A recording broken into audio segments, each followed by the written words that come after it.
Hi, my name is Quincy Trevor Hayes, aka the Pilates Mommy, and I'm going to show you how to use the jump board as a wedge for a prenatal client or someone with vertigo.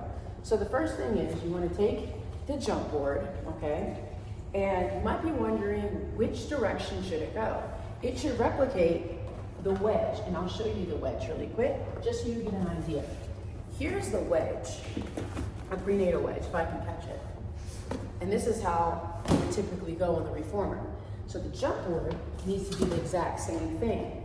You also want to make sure that this top bar at the bottom goes over top to ensure bums or someone with vertigo's safety. So that is the proper way on how to put on the jump board as a wedge on a balanced body reformer. Hope that you enjoy.